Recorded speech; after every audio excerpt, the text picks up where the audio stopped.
प्यारे बच्चों, अस्सलामुअलैकुम। आइए पहले तिलावत सुनते हैं। अऊज़ु बिल्लाहि मिनश शैतानिर रजीम। बिस्मिल्लाहिर रहमानिर रहीम। मैं शैतान मरदूद से अल्लाह की पनाह मांगता हूँ। शुरू करता हूँ अल्लाह के नाम से जो बड़ा मेहरबान निहायत रहम वाला है।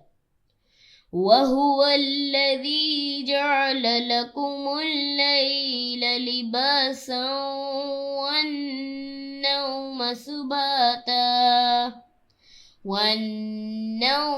सुबाता वजअलन नहारा नुशूरा। और वही है जिसने रात को तुम्हारे लिए पर्दा बनाया और नींद को राहत बनाई और दिन को उठकर खड़े होने का वक्त बनाया।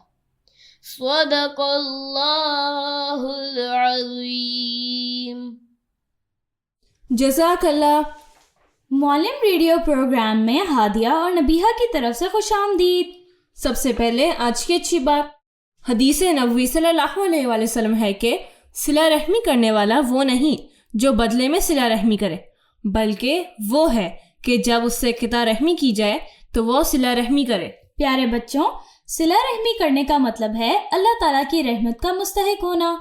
जो शख्स भी रिश्तेदारों से ताल्लुक तोड़ लेता है वो अल्लाह ताला की रहमत से महरूम हो जाता है। सिला रहमी तो ये है कि हम अपने रिश्तेदारों का ख्याल रखें, मुसीबत के वक्त उनके साथ खड़े हों और किसी भी मौके पर उनसे मुंह ना मोड़ें। सिला रहमी सदके की तरह है।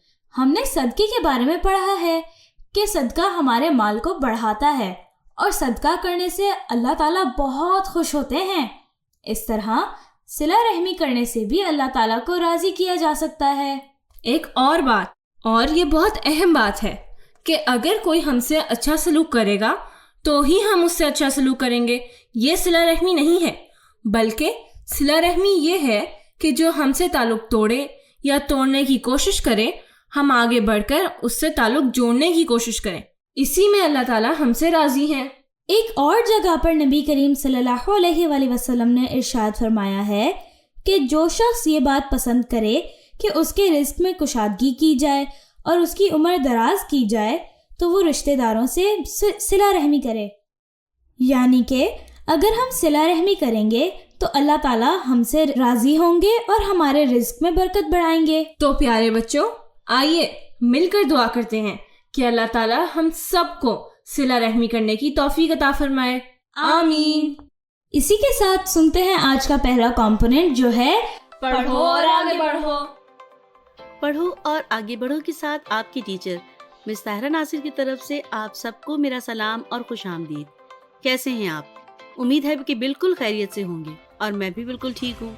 तो चलें आज के पहले सेगमेंट की जानिब जो है गपशप। अजीज तलबा और तालिबात, पिछले दिनों मैं किसी अंग्रेज खातून का टीवी पर इंटरव्यू सुन रही थी जिसने मोटरसाइकिल पर पूरे पाकिस्तान का दौरा किया था। उसके इंटरव्यू को सुनकर मुझे दो बातों की बेइंतहा खुशी हुई।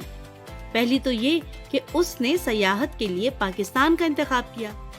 दूसरी बात ये कि उसने अपने इंटरव्यू में पाकिस्तान के मुख्तलिफ इलाकों की खूबसूरती, यहाँ के मौसमों, लोगों की मेहमान नवाजी और दोस्ताना मिजाज की इतनी तारीफ की कि मेरा सर फख्र से बुलंद हो गया कि मैं एक पाकिस्तानी हूँ।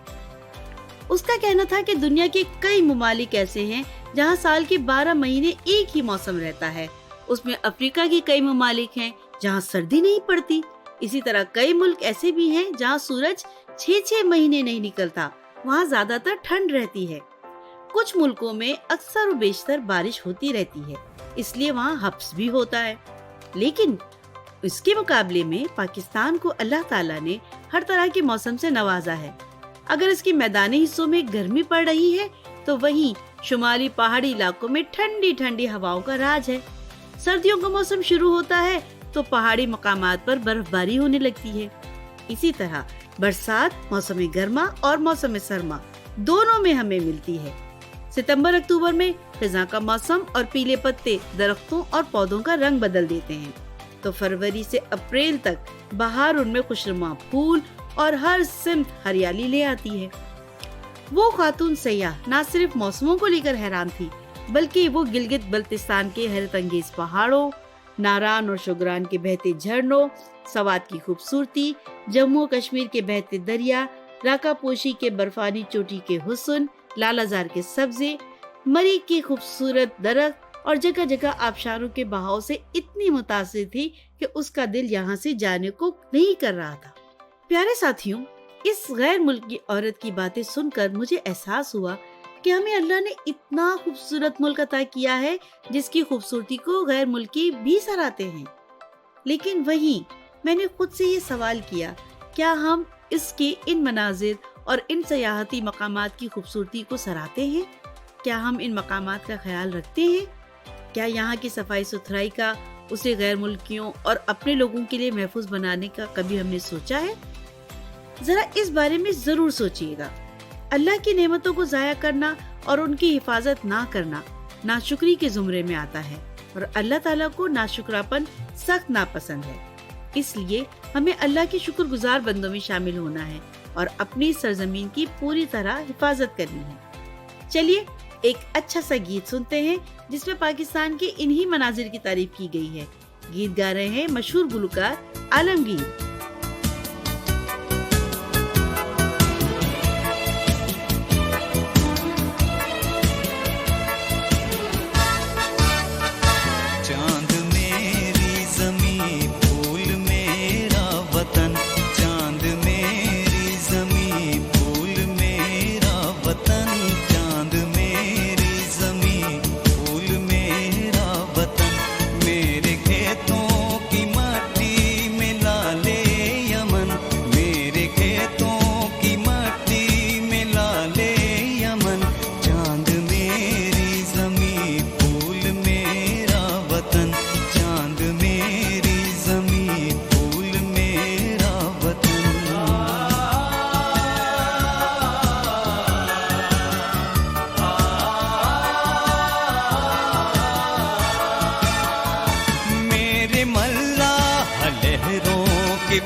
पाले हुए मेरे दहका पसीनों के ढाले हुए मेरे मजदूर इस दौर के को हुकन, मेरे मजदूर इस दौर के को हुकन। चांद मेरी ज़मीं फूल मेरा वतन, चांद मेरी ज़मीं फूल मेरा वतन।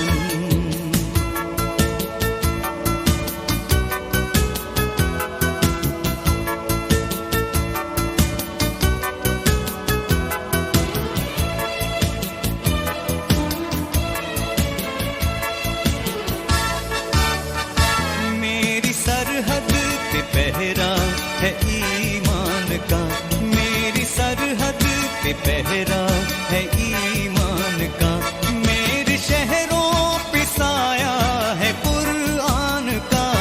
मेरा एक एक सिपाही है खैबर शिकन, मेरा एक एक सिपाही है खैबर शिकन। चांद मेरी ज़मीं फूल मेरा वतन, चांद मेरी ज़मीं फूल मेरा वतन, चांद मेरी ज़मीं फूल मेरा वतन। मेरे खेतों की माटी में लाले यमन, मेरे खेतों की माटी में लाले यमन। चांद मेरी ज़मीं फूल मेरा वतन, चांद मेरी ज़मीं फूल मेरा वतन, फूल मेरा वतन, फूल मेरा वतन, फूल मेरा। जी जनाब, तो कैसा लगा गीत आपको? उम्मीद है बहुत पसंद आया होगा। तो फिर अब कुछ पढ़ने लिखने का काम हो जाए। चलते हैं अगले सेगमेंट की जानिब, जो है तो फिर सीखते हैं। गपशप सेगमेंट में हमने बात की थी मनाजिर पाकिस्तान की और साथ साथ उस अंग्रेज सयाह खातून की। जी क्या सवाल है आपका? सयाह किसे कहते हैं? तो पहले ये पूछें कि सयाहत किसे कहते हैं। सैर व तफरीह या अपने शौक और जगहों के बारे में जानने के लिए मुख्तलिफ शहरों और मुल्कों का सफर करना सयाहत कहलाता है और जो लोग ये काम करते हैं उन्हें सयाह कहते हैं। मुसलमानों में इब्ने बतूता का नाम बतौर सयाह सबसे ज्यादा मशहूर है। हाँ, तो हम क्या बात कर रहे थे? हम ये बात कर रहे थे कि कई सयाह जब मुख्तलिफ इलाकों, शहरों और मुल्कों का सफर करते हैं तो कुछ उसमें ऐसे भी होते हैं जो सफर के दौरान या सफर के इख्तिताम पर उन तमाम हालात और वाक़यात को तहरीर करते हैं जो उस सफर के दौरान पेश आए होते हैं। ऐसी तहरीर को सफरनामा कहते हैं। अब सबसे पहले आप अपनी कॉपी और पेंसिल निकालें और अहम बातें नोट करते जाएं। आज मैं आपको सफरनामा लिखने की खास बातें बताऊंगी। सफरनामा लिखना कोई ज्यादा मुश्किल नहीं। पुराने जमाने में जब सफरनामे लिखे जाते थे तो उसमें बहुत ज्यादा तहकीक, मुश्किल जबान और इलाके की तारीखी और जुग्राफियाई हैसियत को सामने रखा जाता था। लेकिन अब सफरनामा लिखना बहुत आसान हो गया है। सयाह जिन जिन रास्ते से गुजरा होता है बस वहाँ की रुदात अपने अल्फाज में बयान करता चला जाता है। लेकिन हाँ, एक बात बहुत जरूरी है कि सफरनामे में मालूमात भी हो और वहाँ के मौसम का हाल भी हो, वहाँ के खास खाने या रस्म रिवाज की झलक भी हो तो मजा आ जाए।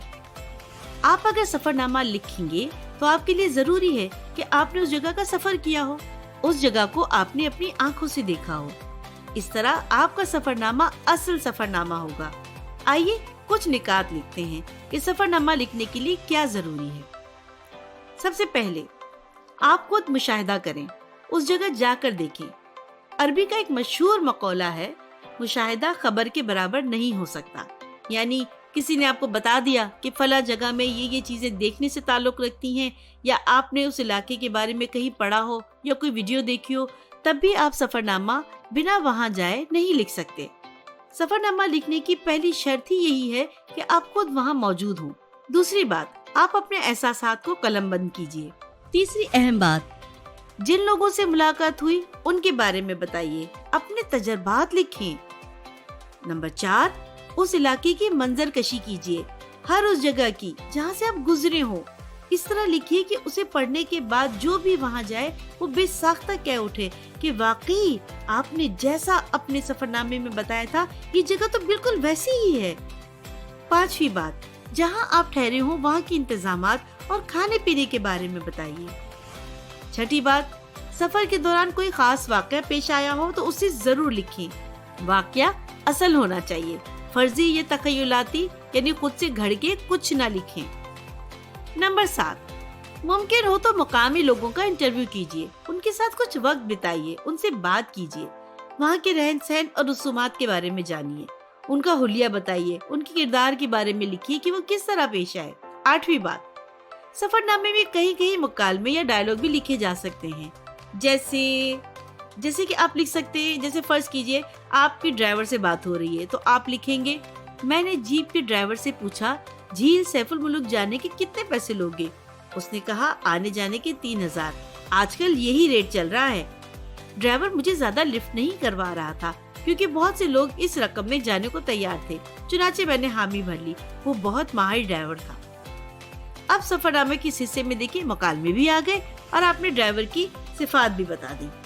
नंबर 9, आप सफरनामे को मज़ाहिया भी लिख सकते हैं और संजीदा भी, लेकिन दिलचस्प बनाने के लिए कहीं कहीं अशार, मुहावरे और तशबीहात का इस्तेमाल भी करें। आखिरी बात ये कि सफरनामे की इब्तिदा छोटे से सफर से करें। मिसाल के तौर पे अगर आप लाहौर में रहते हैं और कराची में तालीम हासिल कर रहे हैं तो आपने लाहौर से कराची तक का जो सफर किया है उसकी मुकम्मल और पूरी रुदाद लिखें। घर से निकलने बल्कि सफर की तैयारी करने से लेकर कराची अपने तालीमी इदारे में पहुंचने तक की लम्हा ब लम्हा, कदम ब कदम तफसील लिखिए। सफर की तैयारी कैसे की, क्या क्या चीजें सफरी बैग में रखी, घर से निकलते वक्त छोटे भाइयों ने क्या कहा था, लाडली बहन के क्या तासुरात थे, जब आप जा रहे थे तो वालदैन खुसूसन वालदा मोहतरमा के क्या जज्बात थे, घर से स्टेशन, बस स्टैंड या एयरपोर्ट तक किसने पहुंचाया, भाई ने, वालिद ने या टैक्सी वाले ने, घर से स्टेशन तक का रास्ते भर क्या कुछ देखा, सुना और महसूस किया, लाहौर स्टेशन, बस या एयरपोर्ट पर क्या बीती और फिर कराची पहुंचने तक क्या कुछ हुआ। सफर में इंसान को बेशुमार तजर्बात और मुशाहिदात होते हैं, लोगों से मेल मिलाप होता है, हम सफरों से बातचीत होती है। वो सारी बातें सादगी के साथ एक तरतीब से लिखते चले जाएं। सफर की तैयारी से लेकर अपनी मंजिल पहुंचने तक कदम ब कदम और लम्हे लम्हे को लिखना है। इस तरह 2-4 छोटे छोटे सफरों की लंबी लंबी तहरीरें लिखने से आपको लिखना आ जाएगा। तो चलिए फिर अदा करते हैं। कौन बताएगा? चलिए आप बताइए। अच्छा, ये कह रही हैं आज हमने अपने मुल्क पाकिस्तान के मनाजिर के हवाले से बात की और एक गैर मुल्की सयाह के ख्यालात जाने। बिल्कुल ठीक। और क्या किया हमने आज? अच्छा, आपने बताया कि हमने सफरनामा लिखने की काफी सारी टेक्निक सीख ली हैं। तो जरा जल्दी से अब डायरी निकालें और होमवर्क लिखें। सेगमेंट है हम भी कर सकते हैं। कम से कम 3 पैराग्राफ का एक सफरनामा लिखें। चाहे वो सफर शहर से बाहर का हो या शहर ही में आप किसी जगह गए हों, बस ध्यान रहे कि सफरनामे के उसूलों की पाबंदी करनी है और जो महसूस करें वो बिल्कुल बेफिक्र होकर लिखें। इस दुआ के साथ कि आप जहाँ रहें खुश रहें, आबाद रहें। अल्लाह ताला पाकिस्तान की, आपकी और हम सब की हिफाजत करे। आमीन। फिर मिलेंगे। अल्लाह हाफिज। नबीहा, मुझे भी सफरनामा पढ़ना बहुत अच्छा लगता है। ऐसा लगता है कि लिखने वाले के साथ साथ हम भी उसी जगह का सफर कर रहे हैं। वाकई हादिया। और बच्चों, आप लोग भी अपने अपने सफरनामे लिखकर अपने दोस्तों को पढ़ने दें। इसी बहाने उनकी भी सैर हो जाएगी। तो चले नबीहा, ऑड वन आउट खेलते हैं। मुझे बताएं इनमें से कौन सा ऑड है? Pony, hair band, lotion and clip. इनमें से क्या अलग है? हाँ, ये तो बहुत इजी है हादिया। इनमें से लोशन अलग है क्योंकि बाकी सारी चीजें तो हम बालों में लगाते हैं। बिल्कुल सही कहा आपने नबीहा। चलो अब मैं पूछती हूँ। हादिया, बताएं इनमें से क्या अलग है? घड़ी, चूड़ियाँ, बोतल का ढक्कन और बुक। लगता है आज तो सब बहुत इजी वाले आ रहे हैं।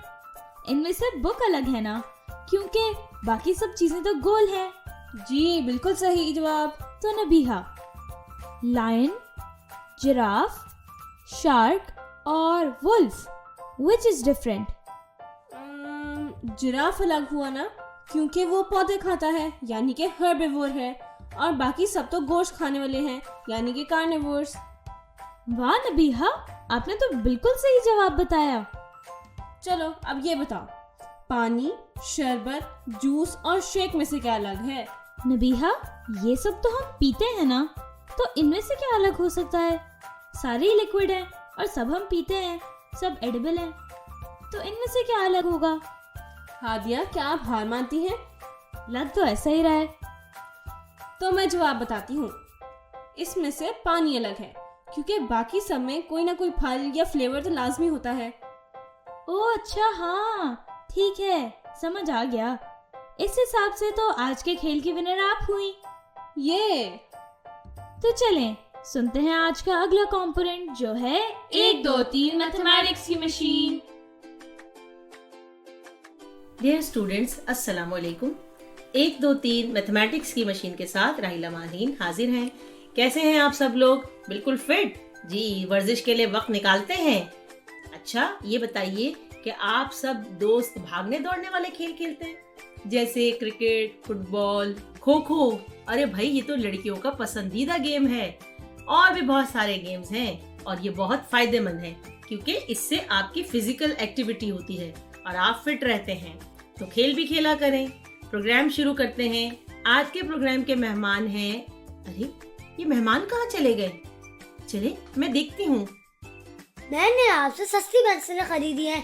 देखिए, 8 पेंसिलें सिर्फ 120 रुपए की और आपने 10 पेंसिलें 140 रुपए की खरीदी हैं। तो तुम्हें ये नहीं दिख रहा कि मेरे पास 2 पेंसिलें तुमसे ज्यादा हैं?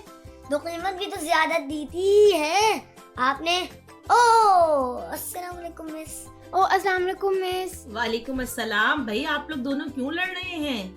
मिस, मैंने 10 पेंसिलें खरीदी हैं 140 की और अब्दुल्ला ने 8 पेंसिलें 120 की खरीदी हैं, और ये मुझसे बहस कर रहा है कि मैंने महंगी पेंसिलें खरीदी हैं जबकि अब्दुल्ला ने ज्यादा महंगी पेंसिलें खरीदी हैं। तो इसका मतलब है कि आप दोनों ये साबित करना चाहते हैं कि किसकी पेंसिल कम कीमत की है कि नहीं? मिस, मेरी पेंसिल सस्ती हैं। जी नहीं, मेरी पेंसिलें ज्यादा सस्ती हैं। अरे भाई, लड़े नहीं। इसका बहुत आसान तरीका है। हम अभी मालूम कर लेंगे कि कौन सी पेंसिल ज्यादा महंगी है।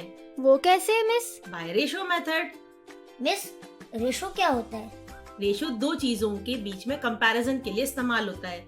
जैसे आपकी 8 पेंसिलें 120 रुपए की हैं, तो आप प्राइस और क्वांटिटी के बीच में रेशो देखेंगे, यानी 120 रुपीज रेशो 8 पेंसिल्स। अब अगर मैं 10 पेंसिलें कर दूं तो क्या कीमत कम होगी या ज्यादा? मिस, ज्यादा होगी। अगर 8 पेंसिलें 120 की हैं, तो 10 पेंसिलें इससे ज्यादा कीमत की होंगी। इसे हम डायरेक्ट प्रोपोर्शन कहते हैं और ये आज की मैथमेटिक्स की मशीन का एक इम्पोर्टेंट कॉन्सेप्ट है। तो फिर शुरू करते हैं पहला सेगमेंट, आज की मैथमेटिक्स की मशीन में क्या है। आज हम डायरेक्ट प्रोपोर्शन के बारे में पढ़ेंगे और हम ये देखेंगे कि दो क्वांटिटीज का एक दूसरे पे क्या असर होता है। जैसे हम तादाद बढ़ाएंगे तो प्राइस भी बढ़ती चली जाएगी, यानी तादाद यानी क्वांटिटी और प्राइस के बीच में गहरा ताल्लुक है। इस ताल्लुक को हम डायरेक्ट प्रोपोर्शन कहते हैं। मिस, तो इसका हमारी पेंसिलों की कॉस्ट से भी कोई ताल्लुक है? बिल्कुल। आपने कितने की पेंसिलें खरीदी? मिस, मैंने 10 पेंसिलें 140 रुपए की खरीदी। तो आपकी एक पेंसिल 140 रुपए से ज्यादा कीमत की होगी या कम? मिस, जाहिर है 10 पेंसिलें 140 की है, तो एक पेंसिल तो बहुत कम कीमत की होगी। तो चले बताएं कितने की है? मिस, हम कॉस्ट ऑफ 1 के लिए डिवाइड करते हैं ना? जी बिल्कुल। आपने 140 को 10 से डिवाइड करना है, तो एक पेंसिल की कॉस्ट आ जाएगी। मिस, मेरा जवाब तो 14 रुपीज आ रहा है। बिल्कुल। और अब्दुल्ला, आपके 8 पेंसिलों की कीमत क्या थी? मिस, 120 रुपए। अब आप एक पेंसिल की कॉस्ट निकालें। 8 मल्टीप्लाई बाय 1 इक्वल्स टू 8। फिर 12 minus 8 multiply by 1 equals to 8। 12 minus 8 equals to 4। फिर 0 को कॉपी किया, 40 हो गए। तो 8 multiply by 5 equals to 40 and 40 minus 40 equals to 0। Miss, एक पेंसिल की कीमत 15 रुपए है। अरे वाह। तो अब बताइए किसकी पेंसिल सस्ती है? मिस, तो आपने एक की कॉस्ट निकाल कर बताया कि मेरी 14 रुपए की है और अब्दुल्ला की 15 रुपए की है, यानी मेरी पेंसिल 1 रुपए सस्ती है। आई एम ऑल्सो सरप्राइज, कितनी आसानी से हमने पता लगाया।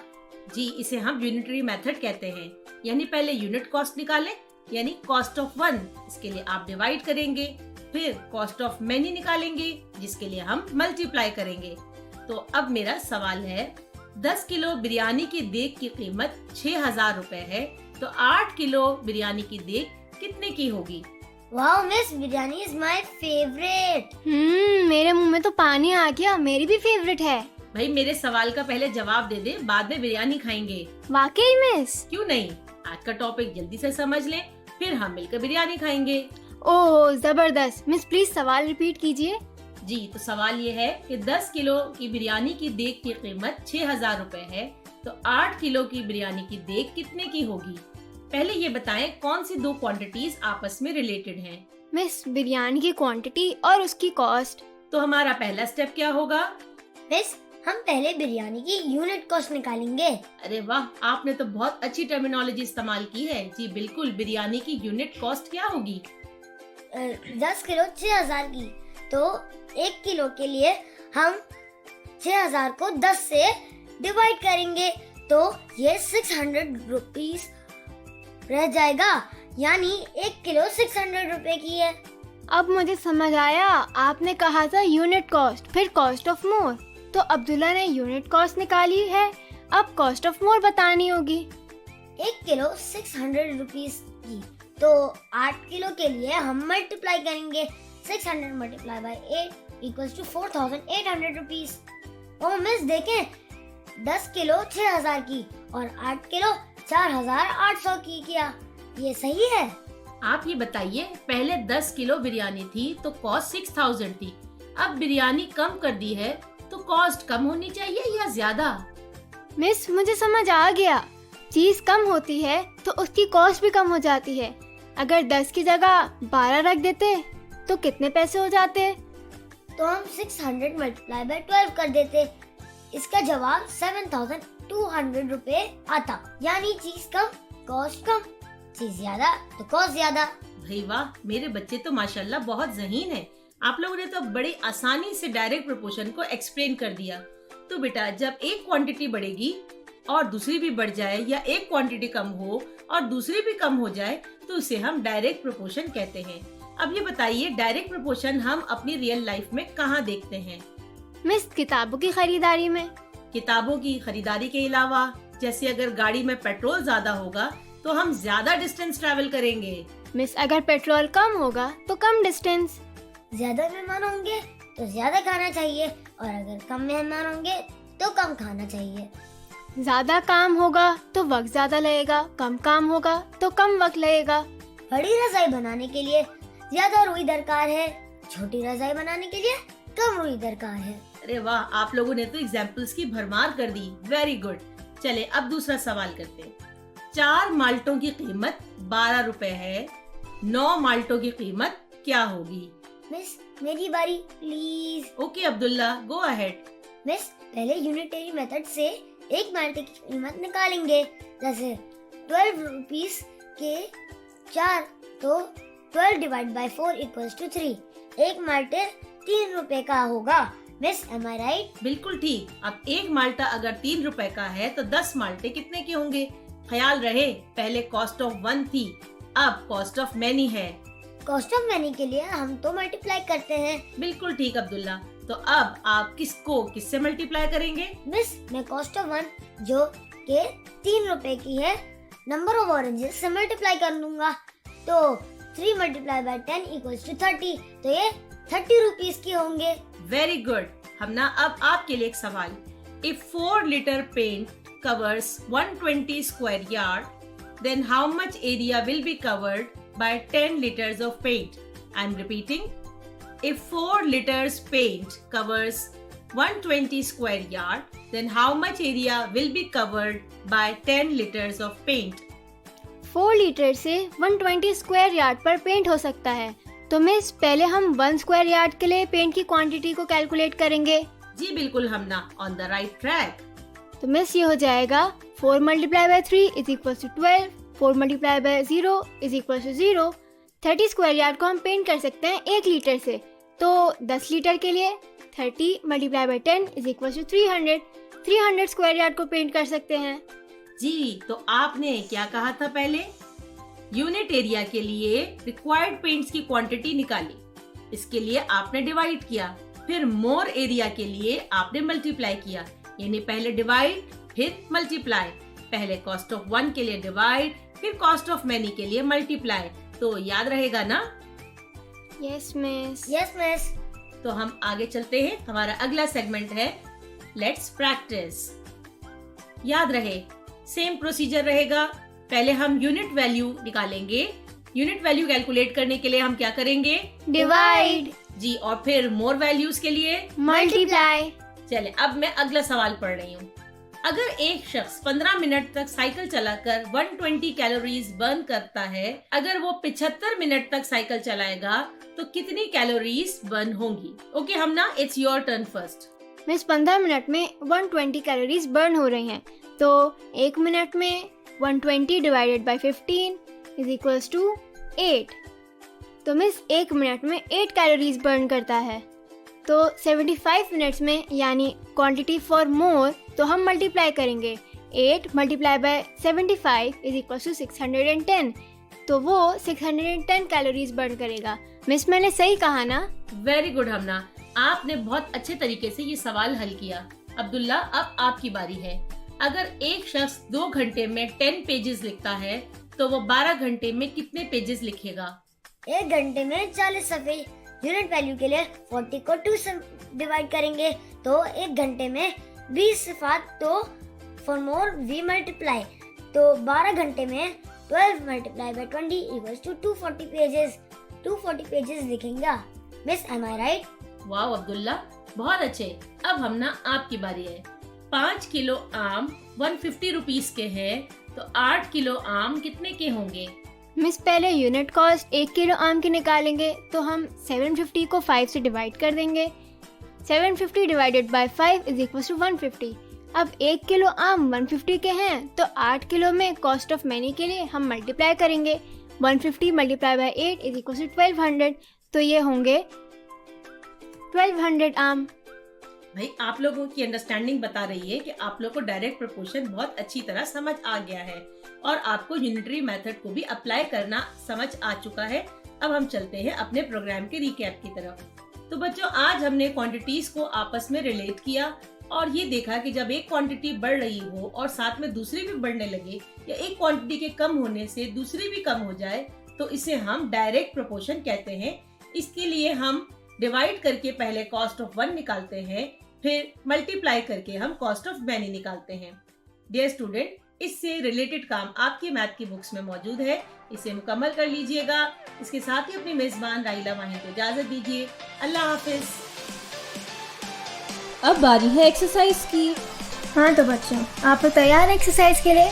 अपनी जगह पे खड़े हो जाएं ताकि हम वार्म अप एक्सरसाइज करें, जिसमें आपको अपनी जगह पे खड़े हुए ही उछलना है। तो शुरू करते हैं। 1 2 3 4 5 6 7 8 9 10 9 8 7 6 5 4 3 2 1। चलें, अब रुक जाएं। अब हम करेंगे सांस की मश्क। सही है? अब नाक से सांस लीजिए, होल्ड कीजिए, अब मुंह से निकालिए, दोबारा नाक से सांस लीजिए, 2 सेकंड रोकिए, अब मुंह से निकालिए, वापस से नाक से सांस लीजिए, रोकिए, अब मुंह से निकालिए। अब हम बढ़ते हैं दूसरी एक्सरसाइज की तरफ, जिसमें आपको अपने पाँव की उंगलियों को छूने की कोशिश करनी है। शुरू करते हैं। 1 2 3 4 5 6 7 8 9 10 9 8 7 6 5 4 3 2 1। चलिए अब दोबारा सांस की मश्क करते हैं। नाक से सांस लीजिए, 2 सेकंड रोकिए, अब मुंह से निकालिए, वापस नाक से सांस लीजिए, रोकिए, अब मुंह से निकालिए, आखिरी दफा नाक से सांस लीजिए, होल्ड कीजिए, अब मुंह से निकालिए। आज की एक्सरसाइज के लिए इतना ही। अल्लाह हाफिज़। चलें, अब हम सुनते हैं अपना अगला कॉम्पोनेंट जो है आओ जाने। अस्सलामुअलैकुम बच्चों, मैं असद और मैं रिदा आपको अपने प्रोग्राम में तहे दिल से खुशामदीद करते हैं। हमारे इस प्रोग्राम के 3 सेगमेंट्स होंगे। पहले सेगमेंट का नाम है हिस्ट्री की मिस्ट्री, जिसमें हम अंकल शेरी को बुलाएंगे जो कि एक टाइम ट्रैवलर हैं। उनके साथ कभी हम उनकी टाइम ट्रैवलिंग मशीन में ट्रैवल करेंगे और कभी हम उनसे तारीखी कहानियाँ सुनेंगे मज़े मज़े की। हमारे दूसरे सेगमेंट में हम ज्योग्राफी और सिविक्स के बारे में कुछ नया सीखेंगे। और हमारे तीसरे सेगमेंट का नाम है ज़िम्मेदार शहरी, जिसमें हम आप बच्चों को अच्छे शहरी होने की बातें बताएंगे। तो आए शुरू करते हैं अपना प्रोग्राम अपने पहले सेगमेंट से। अस्सलामुअलैकुम uncle ji, welcome back to our show. वालेकुम अस्सलाम, आपका बहुत बहुत शुक्रिया मुझे अपने शो में बुलाने के लिए। तो अंकल जी, आज आप हमें कौन सा तारीखी किस्सा सुनाएंगे? मैं पिछले हफ्ते ही सन 1947 से होकर आया हूँ। उस साल के कुछ अहम वाक़यात हैं जो मैं आपको दिखाना चाहता हूँ। अगर आपकी इजाज़त हो तो क्या हम चल सकते हैं? नेकी और पूछ-पूछ, कभी पास में जाने से इनकार किया है हमने। चलिए तो फिर चलते हैं, अपनी आंखों से आज आज़ादी के मनाजिर देखते हैं। ये कहाँ आ गए हम अंकल जी? ये आज़ादी के मनाजिर तो महसूस नहीं होते। ये सारे अफराद एक मेज़ के इर्द गिर्द क्यों बैठे हैं? क्या आप इनमें से किसी को भी पहचान सकती हैं? जी हाँ, मुझे कायदे आज़म, लियाकत अली खान, गांधी सब नज़र आ रहे हैं, लेकिन ये सब एक साथ मौजूद क्यों हैं? थोड़ा तहम्मुल रखें, सब समझ आ जाएगा। देखें, वो शख्स जो 3 पीस सूट में बैठा है वो लॉर्ड माउंटबेटन है और बाकी अफराद भी कांग्रेस के लीडर्स हैं। ये सब बैठ के इस वक्त हिंदुस्तान को तकसीम करने का फैसला कर रहे हैं। ओह, ये तो 3 जून प्लान है। जी बिल्कुल, ये तारीख की किताबों में 3 जून प्लान के नाम से जाना जाता है। जो ब्रिटिश हुकूमत की तरफ से एक प्लान दिया गया था जिसमें बताया गया था कि हिंदुस्तान को 2 हिस्सों में तकसीम किया जाएगा और इस प्लान को हिंदुस्तान की तमाम सियासी और मजहबी जमातों की मौजूदगी में डिस्कस किया गया था और फिर सबने इस प्लान को मंजूर किया था। अंकल जी, मैं चाहती हूँ कि आप बच्चों को ज़रा ये बताएं कि 3 जून प्लान और इंडियन इंडिपेंडेंस एक्ट किस तरह मुख्तलिफ हैं। 18 जुलाई 1947 को इंडियन इंडिपेंडेंस एक्ट पास किया गया था। इसमें हिंदुस्तान को किस तरह तकसीम करना है वो बताया गया था। कौन सा हिस्सा इंडिया में जाएगा और कौन से प्रोविंस पाकिस्तान कहलाएंगे, ये सब इसमें शामिल थे। आज़ादी अब ज़्यादा दूर नहीं थी। अंकल, क्या हम आज़ादी का मंजर देख सकते हैं? जी ज़रूर, लेकिन उससे पहले एक बात बताना चाहूँगा। क्योंकि पंजाब एक बहुत बड़ा प्रोविंस था, इसीलिए पंजाब को तकसीम किया गया था। ईस्ट पंजाब इंडिया में शामिल किया गया था और वेस्ट पंजाब पाकिस्तान में। इस तकसीम की वजह से बहुत सारे मासूम लोगों को अपने घर और जायदाद सब छोड़कर हिजरत करनी पड़ी थी। इस वजह से बहुत माली और जानी नुकसान भी हुआ था। ये हम इस वक्त किस शहर में हैं? हम इस वक्त लाहौर के रेडियो स्टेशन में हैं, जहां ठीक 12 बजे आज़ादी का पहला ऐलान किया गया था।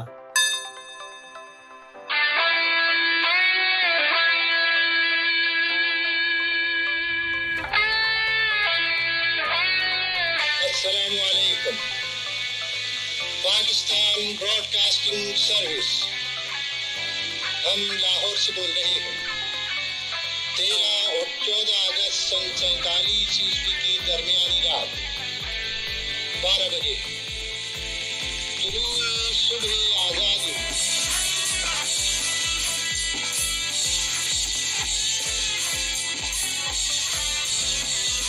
और इस तरह 14 अगस्त 1947 रात 12 बजे पाकिस्तान वजूद में आया। अंकल जी, ये मंजर देख के तो मेरे रोंगटे खड़े हो गए। चले अब वापस चलते हैं। हाँ बिल्कुल, हमें अब निकलना चाहिए। हालात इस वक्त बहुत नाजुक हैं।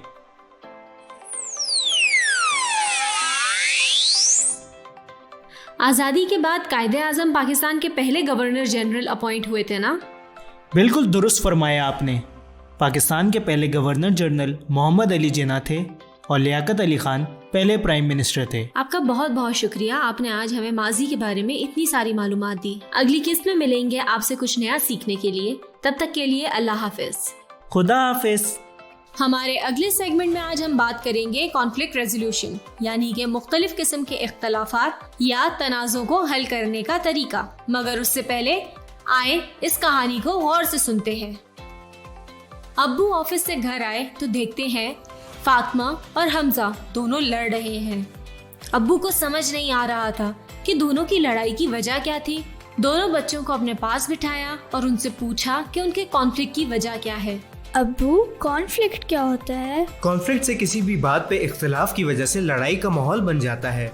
ये तनाज़ा अफराद, ग्रोह या कौम के बीच में भी हो सकता है। अब मुझे ये बताएं कि आपके दरमियान तनाज़े की वजह क्या है? अब्बू, ये फातिमा मुझे मेरी कलर पेंसिल वापस नहीं कर रही। हाँ तो अब्बू, मुझे काम करना है। अच्छा बस, अब फिर से शुरू मत हो जाना तुम दोनों। फातिमा, आपकी कलर पेंसिल्स कहाँ हैं? अब्बू, आज मैं वो अपने स्कूल में ही भूल आई। क्या आपने अपने भाई को ये बताया था? नहीं। फातिमा, अगर आप पहले ये बात अपने भाई को बता देती तो इतना बड़ा मसला नहीं बनता। किसी भी कॉन्फ्लिक्ट को हल करने के लिए बात करना बहुत ज़रूरी है। और हमजा, क्या मैंने आपको ये नहीं सिखाया है कि चीज़ें बांटने से प्यार बढ़ता है? सॉरी अब्बू, मैं भूल गया था। अच्छा, अब जब हमारी इस मौजू पे बात शुरू हो ही गई है तो मुझे ये बताएं, अगर कॉन्फ्लिक्ट बड़े पैमाने पे मुश्तमिल हो तो उसके क्या नुकसानात होते हैं? इससे इंतशार और फसाद बढ़ता है। अब्बू, इससे ज़हनी परेशानी भी बढ़ती है और माशरे का सुकून भी बर्बाद होता है। बिल्कुल ठीक कहा आपने। ज्यादा बड़े कॉन्फ्लिक्ट से मुल्क में कत्ल और गारत के वाक़यात भी बढ़ जाते हैं। और अगर ये कॉन्फ्लिक्ट 2 मुल्कों के दरमियान हो तो जंग के चांसेस भी बढ़ जाते हैं। जी बिल्कुल। क्या आप जानते हैं कि पाकिस्तान और हिंदुस्तान के दरमियान वजह तनाज़ा क्या है? मैं बताऊं अब्बू, वो मसला है कश्मीर है। बिल्कुल दुरुस्त कहा आपने। अच्छा, अब मुझे ये बताएं कि अगर कोई मसला हो तो उसे हल करने का क्या तरीका होना चाहिए? अब्बू, आपने थोड़ी देर पहले बताया था कि हर कॉन्फ्लिक्ट बातचीत से हल हो सकता है। हाँ, अगर हम आराम से बैठकर बात करें तो मसलों का हल निकाल सकता है। आज के दौर में ये बात साबित हो गई है कि बड़े बड़े सियासी और समाजी मसाइल बातचीत के जरिए हल किए गए हैं। और अगर बातचीत से मसला हल ना हो रहा हो तो क्या करना चाहिए अब्बू? फिर किसी सालिस यानी आर्बिट्रेटर को मुकर्रर करते हैं जिसका फैसला दोनों ग्रोहों को मानना होता है। हाँ, जैसे पंचायत होती है ना हमारे गांव में, या जैसे आपने मेरी और फातिमा की अभी सुलह करवाई। बिल्कुल, और बड़े शहरों में अदालतें ये काम करती हैं। इसके अलावा कोई तरीका नहीं है अब्बू? होता है, उसे हम समझौता कहते हैं। अब्बू ये क्या होता है? जैसे आपको अभी हमजा की कलर पेंसिल चाहिए थी लेकिन वो आपको देने के लिए राजी नहीं था, तो आप उसको कहती कि आप उसका कोई एक काम एक हफ्ते के लिए करेंगी जिसके बदले वो आपको कलर पेंसिल्स दे देता। इसे इंग्लिश में हम कॉम्प्रोमाइज कहते हैं। कुछ पाने के लिए कुछ खोना पड़ता है। अब्बू, ये तो आपको मुझे पहले बताना चाहिए था। मैं इससे एक हफ्ते के लिए अपना कमरा समेटवाता। इसीलिए तो नहीं बताया। अपना काम खुद करना चाहिए। चलो, अब दोस्ती हो गई ना तुम दोनों की, या और लेक्चर सुनाऊं? नहीं, हो गई दोस्ती। अगली दफा से हम अपने मसले खुद हल कर लेंगे। तो दोस्तों, इस कहानी से हमने क्या सबक हासिल किया कि कोई भी मसला इतना बड़ा नहीं होता जिसे हम बातचीत करके हल ना कर सकें, और अगर मसलों के हल ना निकले तो वो दिलों में रंजिशें पैदा करते हैं और लड़ाई का बाइस बनते हैं। साथ साथ बहुत सारे लोगों को जहनी बीमारियों का शिकार भी बनाता है। इसीलिए मसले हल करने के जो चंद तरीके हमने डिस्कस किए हैं उसे याद रखें और अपनी रोजमर्रा की जिंदगी में उनका इस्तेमाल करें। तो इसी के साथ अपने अगले सेगमेंट की तरफ बढ़ते हैं जिसका नाम है जिम्मेदार शहरी। हमारे अगले सेगमेंट में हम आज बात करेंगे पेट्रियोटिज्म यानी हुब्बुल वतनी के बारे में। बच्चों, आप में से कौन कौन इस वर्ड के मायने जानता है? अच्छा, चले ये बताएं कि 14 अगस्त के दिन आपको कैसा फील होता है जब आप हर जगह अपने वतन का झंडा लहराता हुआ देखते हैं, और जब आप कोई मिली नगमा सुनते हैं तब कैसा फील होता है? क्रिकेट के फैंस तो यहाँ बहुत होंगे जब पाकिस्तान का किसी दूसरी टीम के साथ मैच होता है, स्पेशली अगर वो वर्ल्ड कप का मैच हो, तो पाकिस्तान को सपोर्ट करने वाली फीलिंग को हम पेट्रियोटिज्म कहते हैं। अपने मुल्क के साथ जो अकीदत और मोहब्बत का एहसास होता है उसे हम पेट्रियोटिज्म यानी हुब्बुल वतनी कहते हैं, जो हमारे अंदर पैदाइशी होती है। और एक अच्छा मुहिब्बे वतन अपने दोस्तों, रिश्तेदारों और बिरादरी का ख्याल रखता है और इस बात पर भी फख्र करता है कि वो कहाँ से आया है। सही बात के लिए आवाज़ उठाएं, चाहे वो मकबूल ही क्यों ना हो। इसके साथ साथ एक मुहिब्बे वतन होने की हैसियत से ये तस्लीम करना बहुत ज़रूरी है कि हम एक दूसरे से बहुत मुख्तलिफ हैं, और यही इख्तलाफात हमें एक अलग और एक मुनफरिद कौम बनाती है। चले अपने प्रोग्राम के इख्तिताम की तरफ बढ़ते हैं। तो आज हमने क्या सीखा बच्चों? हमने सबसे पहले पाकिस्तान की आज़ादी के साल के अहम वाक़यात पे रोशनी डाली। उसके बाद हमने तनाज़े के नताइज और उसको हल करने के तरीकों पे बात की, और अपने आखिरी सेगमेंट में हमने हुब्बुल वतनी पे बात की। इसके साथ ही हम अपने प्रोग्राम का इख्तिताम करते हैं। उम्मीद है आज का प्रोग्राम आपको ज़रूर पसंद आया होगा। मिलते हैं अगले प्रोग्राम में एक नए कॉन्सेप्ट के साथ। तब तक अपना और अपने घर वालों का ख्याल रखिएगा। अल्लाह हाफिज। उम्मीद है आप सबको बहुत मजा आया होगा। आज के दिन में सीखे गए तमाम कॉन्सेप्ट्स को अपनी कॉपी से दोहराएं। इसी के साथ अगले प्रोग्राम तक के लिए इजाजत। अल्लाह हाफिज। पाकिस्तान जिंदाबाद।